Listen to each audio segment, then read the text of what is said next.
Hello नमस्कार, कैसे हैं आप? आई होप आप अच्छे होंगे।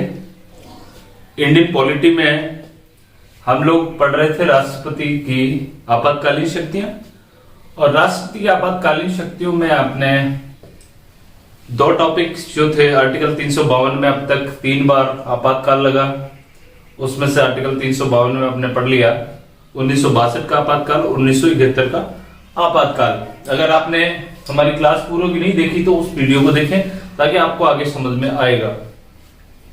अब बात कर रहे हैं हम लोग तीसरा आपातकाल कब लगा था। तो आ जाइए, जुड़ जाइए मेरी क्लास के साथ में और आप समझने की कोशिश करें। जैसे कि मैं मेरी ऑफलाइन क्लासों में एक स्टोरी के माध्यम से बच्चों को बताने की कोशिश करता हूं ताकि आप जान सकते हैं। जैसे आप कोई मूवी देखते हैं तो उस मूवी में आप 3 घंटे तक एक नजर आप पर्दे पे रखते हैं और उसके बाद बाहर आके आप उस पूरी स्टोरी को बता सकते हैं अपने दोस्तों में, या डायलॉग्स बोलते हैं या कोई गाना है उसको दोहरा सकते हैं। लेकिन आप 20 मिनट का पढ़ा हुआ अपने दोस्तों में शेयर नहीं कर सकते। इसके पीछे रीजन क्या है कि वहां आपको कुछ इस तरह का ध्यान लगा के आप लोग बैठते हैं, पूर्ण रूप से उस स्टोरी को सुनते हैं। तो हम कोशिश ये करते हैं कि हम उस चीज को स्टोरी से जोड़े। तो आज की जो हमारी जो क्लास है वो आपातकाल की क्लास है, जो इमरजेंसी प्रोविजन किए गए हैं हमारे संविधान में। जैसे भाग 18 में आपने देख लिया आर्टिकल 352, 356, 360 में, उसमें 352 पढ़ रहे थे तो 3 स्थितियां बताई, भारी आक्रमण, युद्ध और सशस्त्र विद्रोह। लेकिन मैंने लिखा तीसरी स्थिति, भारी आक्रमण चीन से करा दिया, युद्ध करा दिया 1971 का। तीसरी स्थिति में सशस्त्र विद्रोह होना चाहिए था, लेकिन हो क्या रहा है, आंतरिक गड़बड़ी। इसको समझना है आपको। इसको समझने के लिए आपको ये समझना है, दिन देखना है आपको 25 जून 1975। इस दिन को याद रखना है। ये 25 जून 1975 को लागू हुआ था। उस समय देश की जो प्रधानमंत्री थी वो इंदिरा जी थी, इंदिरा गांधी। उस समय देश के जो राष्ट्रपति थे, ये 2 बात आपको ध्यान में रखनी है, राष्ट्रपति फखरुद्दीन अली अहमद। एक बात तो ये होगी। अब समझे आंतरिक गड़बड़ी और सशस्त्र विद्रोह से मतलब क्या है। मूल संविधान में आंतरिक गड़बड़ी शब्द लिखा हुआ था। तीसरा जो आधार था वो आंतरिक गड़बड़ी था, और उस आंतरिक गड़बड़ी में वास्तव में ही गड़बड़ी हुई। इसको समझे आप लोग। जैसे ही आपको पता है कि 1971 का युद्ध इंदिरा जी ने जीता, उसके बाद 1974 में उन्होंने परमाणु परीक्षण किया और भारत को एक परमाणु शक्ति संपन्न राष्ट्र बना दिया, और उन्होंने गरीबी हटाओ का नारा दिया, इंदिरा लाओ देश बचाओ, उस तरह की बातें उस समय हुआ करती थी। और यहां तक कि Indira is India, India is Indira, या इंदिरा ही कांग्रेस है, कांग्रेस ही इंदिरा है। ये सब चीजें इंदिरा गांधी को बहुत पावरफुल और कदावर नेता बनाती हैं। ऐसे कहते हैं कि इंदिरा जी उस समय इतना बड़ा कद हो गया था विदेशों में, या देश में क्या विदेशों में भी, क्योंकि जब उन्होंने परमाणु परीक्षण किया 1974 का तो पूरी दुनिया में तहलका मच गया कि भारत एक महाशक्ति बनने जा रहा है। वजह कौन था? इंदिरा। भाई बांग्लादेश बनाकर उसने और बड़ा तहलका कर दिया कि जहां पाकिस्तान के एक निशानी मिटा दी, एक हिस्से की निशानी मिटा दी। तो ऐसी लेडी, आयरन लेडी। तो ये सब जब होता है तो फिर नशा आसमान की तरह बोलता है, और ये सत्ता का नशा था कि वह इतनी जिद्दी हो गई थी कि अपने मंत्रिमंडल की, अपने सहयोगियों की कोई बात नहीं सुनती थी। इसी रूप में एक और कहानी है। ये सब तो इंदिरा थी, लेकिन दूसरा पक्ष क्या है इसका? दूसरा पक्ष ये था कि जहां देश में अशांति का माहौल था। क्यों था? क्योंकि हमने 71 का युद्ध देख लिया, 65 का युद्ध देख लिया, और उसी समय अकाल की स्थिति भी आई थी 65 में, 67-65 के आसपास। उस समय खाद्यान्न संकट की संभावना बढ़ गई थी, वस्तुओं के दाम बढ़ गए। ऐसी स्थिति में बिहार में और गुजरात में छात्र आंदोलन शुरू हुए, और इन छात्र आंदोलन की वजह से इनका जो नेतृत्व करने वाले थे वो थे जयप्रकाश नारायण। जयप्रकाश नारायण एक ऐसा व्यक्ति है जिसको इस आपातकाल का प्रतीक कहा जाता है। नाम है जयप्रकाश नारायण। जयप्रकाश नारायण, जिसको शॉर्ट में आप जेपी कह सकते हैं, जेपी। इसको आपको ध्यान में रखना है। जयप्रकाश नारायण ने छात्र आंदोलन, बिहार आंदोलन से जो शुरू हुआ था वो पूरे देश में फैल गया। उसका नेतृत्व कर रहे थे जयप्रकाश नारायण। इसके अलावा रेल हड़ताल जॉर्ज फर्नांडिस के नेतृत्व में उसका नेता था वो, और पूरी जनता बेहताशा जो महंगाई थी उससे त्रासदी झेल रही थी, और एक माहौल बन गया था इंदिरा के खिलाफ। विपक्षी पूरा एक साथ हो गया था और नारा दे रहा था इंदिरा हटाओ देश बचाओ। इन सब के बीच में एक और इंदिरा के लिए एक खतरनाक फैसला आया। जैसा कि आप जानते हैं, इंदिरा जी ने चुनाव लड़ा था कहां से? रायबरेली से। रायबरेली से जो उनके सामने जो उम्मीदवार थे वो थे राजनारायण ने एक याचिका दायर की इलाहाबाद उच्च न्यायालय में कि इंदिरा जी ने चुनाव लड़ते समय सरकारी मशीनरी का दुरुपयोग किया और वह चुनाव जीत गई। तो उसकी जांच हुई, वाद दायर हुआ। उसके बाद में इलाहाबाद उच्च न्यायालय ने एक महत्वपूर्ण फैसला दिया इन्हीं दिनों में, और उस समय ये इतना बड़ा फैसला था कि एक प्रधानमंत्री को अयोग्य घोषित कर दिया गया, और साथ में ये प्रावधान कर दिया गया कि 6 साल तक उसको निलंबित किया जाता है, यानी 6 साल तक वो चुनाव नहीं लड़ सकते, और उनकी सदस्यता को क्या कर दिया गया था? रद्द कर दिया गया इलाहाबाद उच्च न्यायालय में। इन सब घटनाक्रमों के बीच में इंदिरा इन सबको देख रही थी, बड़ा परेशान थी। इसी बीच जयप्रकाश नारायण ने एक विशाल सभा का आयोजन किया, रैली का, दिल्ली के रामलीला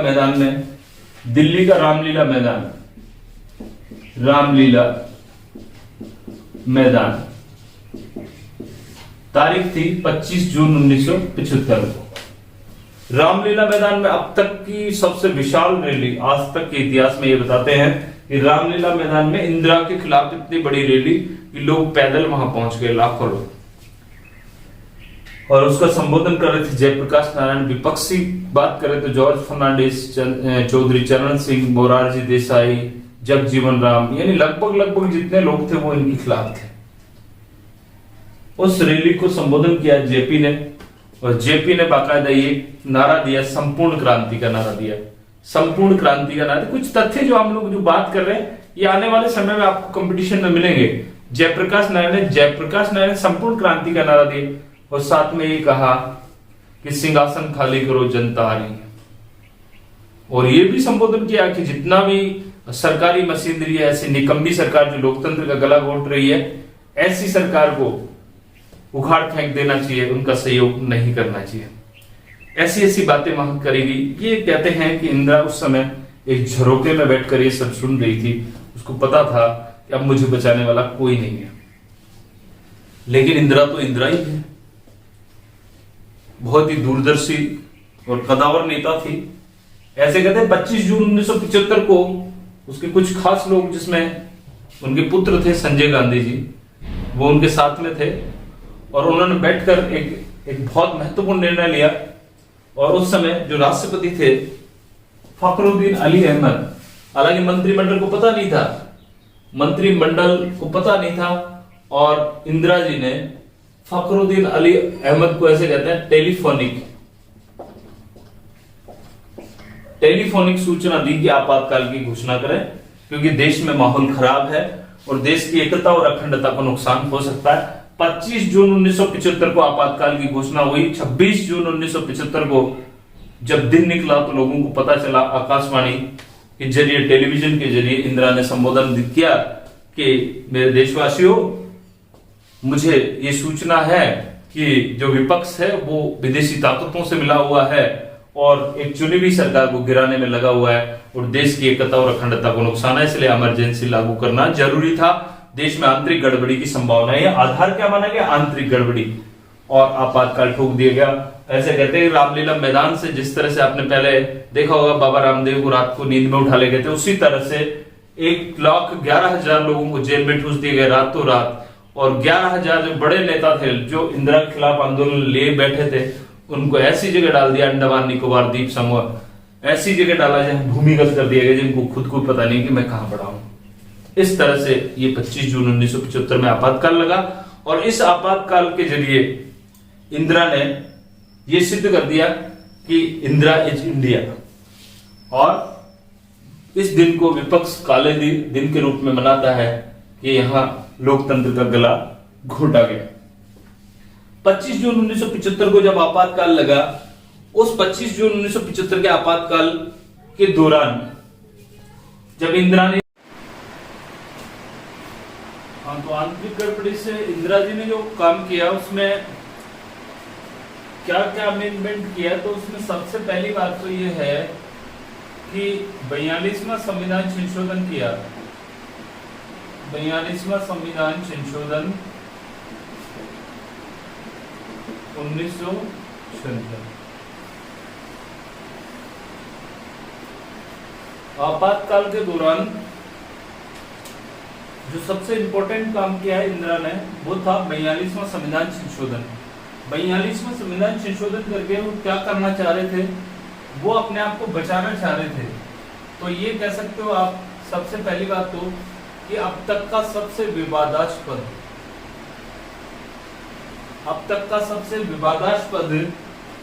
अगर कोई संविधान संशोधन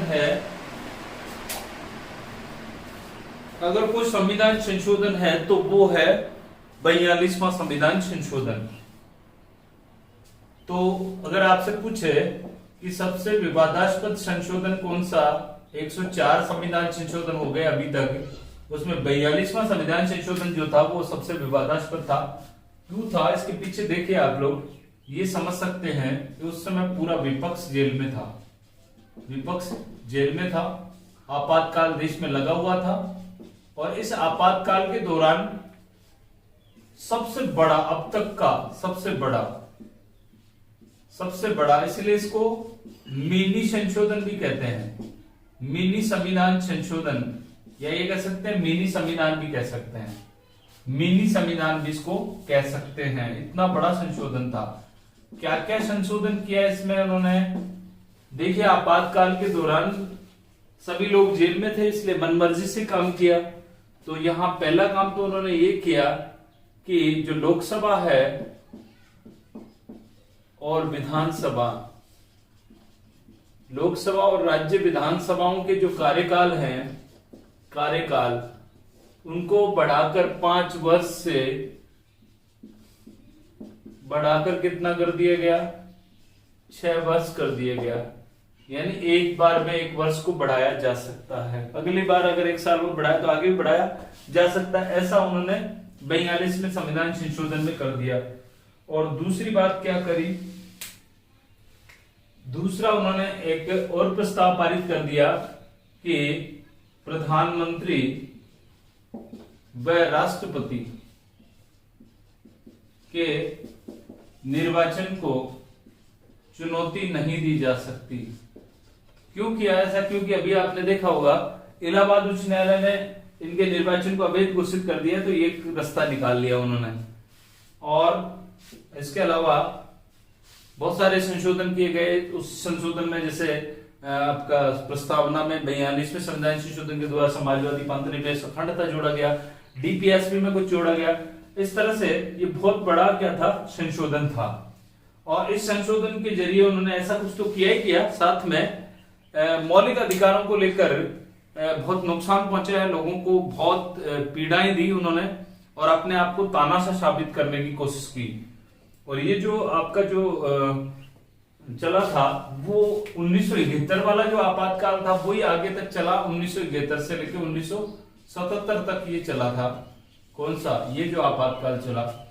इस दौरान उन्होंने क्या किया, कुछ इस तरह के काम भी किए, जैसे जबरन नसबंदी कार्यक्रम। जैसे इनके पुत्र थे संजय गांधी, उन्होंने कहा था कि गरीबी का मुख्य कारण भारत में जनसंख्या वृद्धि है और इसको रोकने के लिए एक सबसे सीधा उपाय यह है कि जबरदस्ती नसबंदी कार्यक्रम चलाया जाए और देश में इस आपातकाल के दौरान जबरदस्ती नसबंदी कार्यक्रम चलाया गया।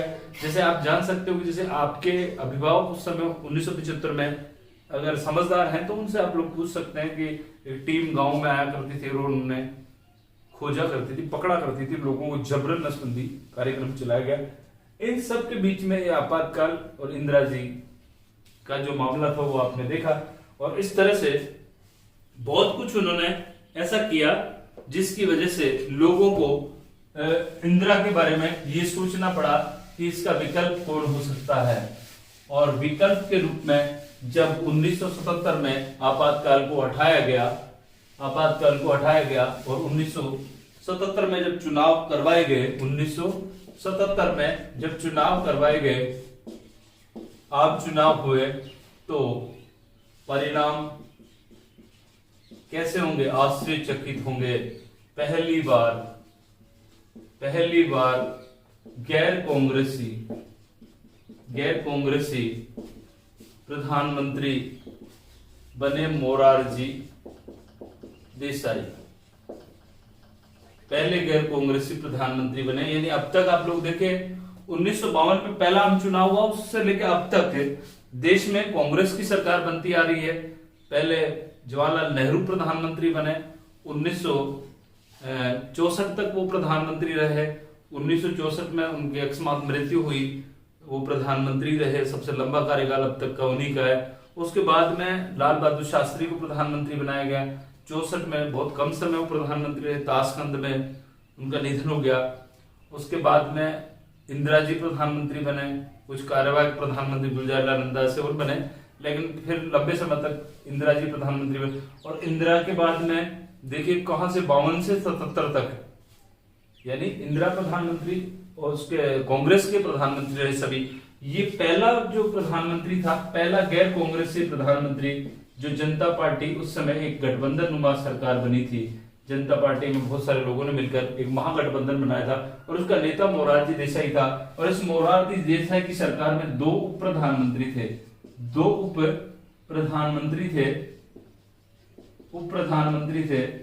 दो थे। पहले जगजीवन राम और दूसरे चौधरी चरण सिंह। इनके बीच में फिर सत्ता को लेकर संघर्ष हुआ और सरकार गिर गई थी। 80 में दोबारा चुनाव कराने पड़े थे। लंबी कहानी है, फिर कभी हम लोग इस क्लास में बात करेंगे। दूसरी बात क्या करी गई, पहला गैर कांग्रेसी प्रधानमंत्री मोरारजी बने, और मोरारजी ने जैसे ही प्रधानमंत्री बने उन्होंने 44वां संविधान संशोधन किया। 44वां संविधान संशोधन किया कब? 1978 में।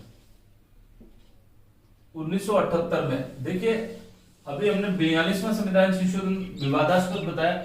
1944वां जो संविधान संशोधन था, उसने वो जो काम इंदिरा जी ने किया उनमें से कुछ कामों को इन्होंने डिलीट किया, यानी उसको संशोधन कर दिया गया, वापस उसको रिवाइज किया गया 44वें संविधान संशोधन के द्वारा। तो 44वां संविधान संशोधन मोरारजी की सरकार के द्वारा किया गया था। तो इस तरह से मोरारजी की सरकार बनी और मोरारजी की सरकार ने कुछ अमेंडमेंट किए जो हम लोग इसमें देखेंगे अभी। जैसे आपातकाल के दौरान ही, जैसे आपका जो एक शब्द तो आया था आंतरिक गड़बड़ी, ये शब्द हमने शुरू में जब क्लास स्टार्ट की थी उस समय सशस्त्र विद्रोह लिखा था, आंतरिक गड़बड़ी का उल्लेख वहां नहीं किया था। 3 स्थितियां थी, बाहरी आक्रमण, युद्ध और सशस्त्र विद्रोह। लेकिन आंतरिक गड़बड़ी अभी तक चल रहा है। तो यहां पर देखिए, ये जो 44वां संविधान संशोधन हुआ, इस शब्द के स्थान पर जोड़ा गया सशस्त्र विद्रोह है। शब्द जोड़ा गया, कब जोड़ा गया अब आप लोग जान सकते हो। 44 में संविधान संशोधन के द्वारा, जनता पार्टी की सरकार के द्वारा जोड़ा गया। क्यों जोड़ा गया? क्योंकि आंतरिक गड़बड़ी अपने आप में एक शब्द जो है वो खुद ही गड़बड़ है, यानी इसकी कोई व्याख्या नहीं कर सकते आप लोग। गड़बड़ी का मतलब ये नहीं है कि आप लोग जो कोई आंदोलन कर रहे हैं, क्योंकि ये तो मौलिक अधिकार है आपका, और आप लोग गड़बड़ी लेकर आपातकाल लगा दें। इसीलिए ये शब्द अपने आप में विवादास्पद था, इसीलिए इस शब्द को मोरारजी सरकार ने हटाया और इसके स्थान पर शस्त्र विद्रोह लिख दिया। अब इसकी व्याख्या कर सकते हैं आप लोग। शस्त्र विद्रोह का मतलब जब जनता शस्त्रों के साथ में विद्रोह कर दे या हथियार लेकर रोड पर आ जाए, देश में इस तरह का माहौल बन जाए, ऐसी स्थिति में लॉ एंड ऑर्डर फेल हो सकता है और वहां वास्तव में जरूरत है कि हमें आपातकाल लगाना चाहिए। तो ये शब्द सशस्त्र विद्रोह 44वें संविधान संशोधन के द्वारा जोड़ा गया और आज जो शब्द है वो है भारी आक्रमण, युद्ध और सशस्त्र विद्रोह। शायद ये बात आपको समझ में आ गई होगी। आगे देखते हैं हम लोग समय सीमा क्या है इसकी। समय सीमा यानी कब तक चलता है, कितना समय है इसमें 352 में, कब कब कितने समय तक इसको लगाया जा सकता है। यहां देखिए आप समय सीमा, समय सीमा या कह सकते हो अवधि।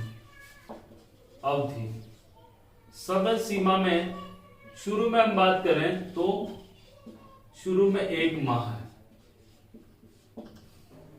शुरू में 1 माह है। जैसे ही राष्ट्रपति ने घोषणा की और जैसे एक चीज उसमें अभी हमारा जो 44वां संविधान संशोधन था, उस 44वें संविधान संशोधन में और एक महत्वपूर्ण बात जोड़ी गई थी, वो बात थी मंत्रिमंडल।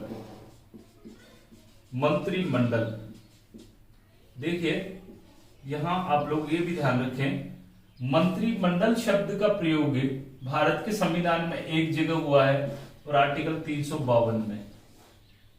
मंत्रिमंडल शब्द 44वें संविधान संशोधन के द्वारा जोड़ा गया, मूल संविधान में इसका उल्लेख नहीं था। मंत्रिमंडल शब्द बाद में जोड़ा गया। कब जोड़ा गया? 44वें संविधान संशोधन के द्वारा। दूसरी बात ये, मंत्रिमंडल को यहां पर क्या किया गया है? परिभाषित किया गया है। परिभाषित किया गया है। परिभाषित किया गया है। कौन होता है मंत्रिमंडल में? यहां लिखा हुआ सीधा सीधा प्रधानमंत्री और प्लस कैबिनेट स्तर के मंत्री। कैबिनेट मंत्री, कैबिनेट स्तर के मंत्री और प्रधानमंत्री बनकर मंत्रिमंडल बनता है। कहां जरूरत पड़ेगी 352 में मंत्रिमंडल लिखने की? तो ये बात आप लोग यहाँ ये समझे, ये मंत्रिमंडल क्यों आया। यहाँ अभी आपने पढ़ा कि आंतरिक गड़बड़ी की जो सूचना थी उसमें राष्ट्रपति महोदय को टेलीफोनिक ऐसे ही कह दिया गया कि आपातकाल लगा दे, उन्होंने लगा दिया। तो यहाँ 44वें संविधान संशोधन में जनता पार्टी की सरकार में मोरारजी ने ये लिखवाया कि आगे से मंत्रिमंडल की लिखित सिफारिश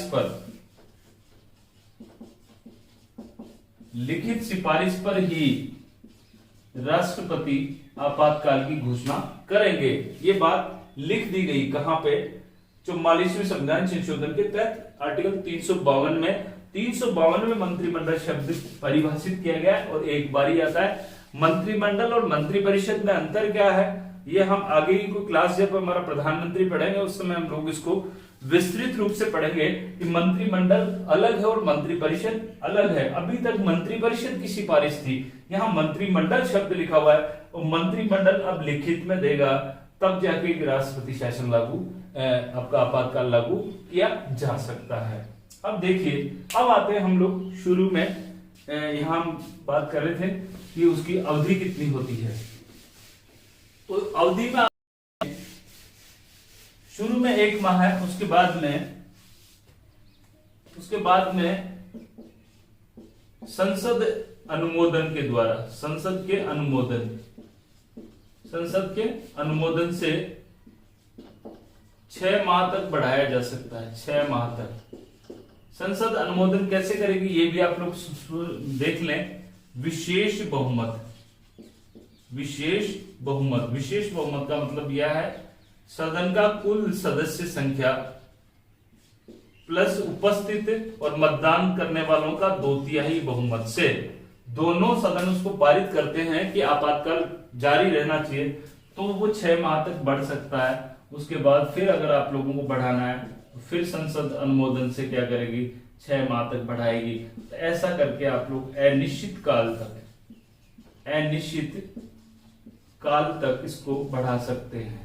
अनिश्चित काल तक। तो प्रश्न आ सकता है आर्टिकल 352 का अधिकतम समय अवधि क्या है? तो कोई अवधि निश्चित नहीं है। अनिश्चित काल तक, जब तक सारी चीजें दुरुस्त नहीं हो जाती, शांति व्यवस्था कायम नहीं हो जा सकती या जो संकट आया वो टल नहीं जाता, तब तक हम लोग निश्चित थोड़ी है उसमें कि कब समाप्त होगा, कब क्या होगा। तो अनिश्चित काल तक इसको बढ़ाया जा सकता है। अब इसमें देखिए, आगे देखें हम कि इसका प्रभाव क्या होता है, कि जब ये लगाते हैं कि क्यों करते हैं, इतनी माथाफोड़ी क्यों करी जा रही है, इससे क्या होगा, देश में क्या क्या चेंजेस होगा। तो उसमें देखिए प्रभाव देखिए, प्रभाव सबसे पहला प्रभाव तो क्या आता है इसमें, कि जो संघात्मक ढांचा है, संघात्मक ढांचा, देश में जो संघात्मक ढांचा है वो किस में बदल जाता है, एकात्मक शासन में, एकात्मक शासन, एकात्मक शासन में बदल जाता है। संघात्मक का मतलब भी यहाँ ये है कि संविधान में बाकायदा केंद्र और राज्यों को अलग अलग शक्तियां दी गई हैं। आप लोग जानते हैं संघ सूची पर कानून बनाने का अधिकार जहां संघ सरकार को है, संसद को है, वहीं अब दूसरी तरफ देखें तो राज्य सूची के विषय पर सरकार जो है राज्य विधानमंडल बनाती है।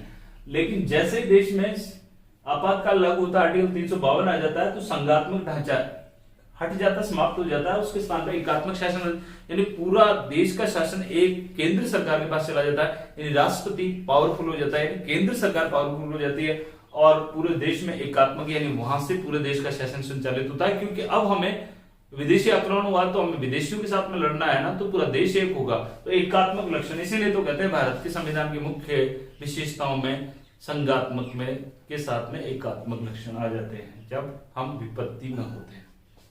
दूसरी बात करी गई है, दूसरी बात करी गई है, मौलिक अधिकारों का निलंबन हो जाता है, मौलिक अधिकारों का निलंबन,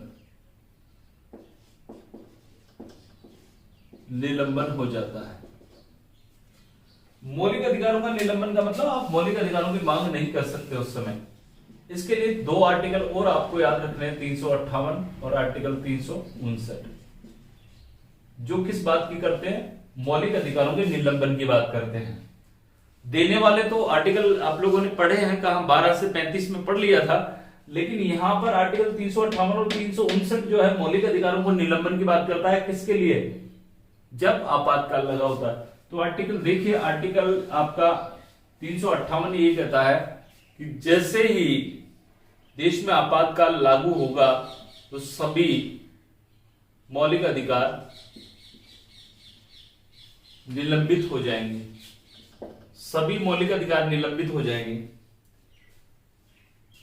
लेकिन 44वें संविधान संशोधन के द्वारा यह कर दिया गया कि जब भारी आक्रमण और युद्ध की स्थिति में, अगर भारी आक्रमण और युद्ध की स्थिति में अगर आपातकाल लगता है, तो ऐसी स्थिति में 19 सहित 19 में 6 प्रकार की स्वतंत्रताएं हैं, वो सभी स्वतंत्रताएं क्या हो जाएंगी, निलंबित हो जाएंगी, यानी 19 भी निलंबित हो जाएगा सभी के लिए।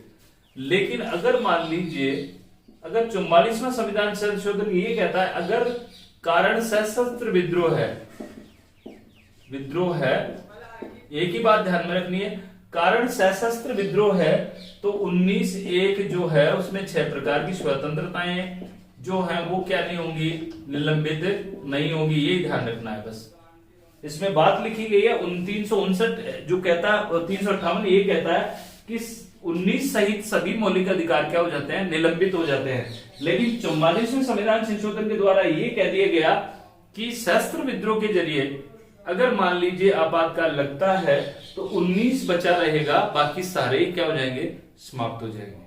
समझ में आ गई होगी शायद बात, यानी 19 को छोड़कर सब क्या हो जाएंगे, निलंबित हो जाएंगे। ये आर्टिकल कौन कहता है, 358 कहता है। ये कब से बदल गया, जब से 44वां संविधान संशोधन हुआ कि सशस्त्र विद्रोह से होता है तो बचा रहेगा, ठीक है, नहीं होगा। और 359 क्या कहता है, सभी मौलिक अधिकार केवल 20 और 21 को छोड़कर, 20 और 21 को छोड़कर, ये 20-21 को बचाता है, सभी बाकी सभी क्या हो जाएंगे, निलंबित हो जाएंगे। वो 19 को बचाता है, ये किसको बचाता है, 20 और 21 को बचाता है। यानी आप ये कह सकते हो 20 और 19 जो आपातकाल है, आपातकाल के दौरान जो आपकी जो आर्टिकल 20 और 21 है मौलिक अधिकार है, वो आपातकाल में भी छीने नहीं जा सकते, जबकि सभी जितने भी मौलिक अधिकार हैं वो आपातकाल में निलंबित किए जा सकते हैं। केवल सशस्त्र विद्रोह के कारण 19 भी बच सकता है, बाकी 20 और 21 जिसमें आप लोग देखें अपराधों के लिए दोष सिद्धि है, चाहे किसी ने ऐसा कर दिया तो उसमें ये नहीं कि आपातकाल लगा हुआ इसलिए इसको देखते ही गोली मार दी जाए या जीवन छीन लिया जाए, 21 में जीवन जीने का अधिकार है, तो ये आपातकाल के दौरान भी लागू रहेंगे। इसके अलावा तीसरी बात करी गई है इसमें कि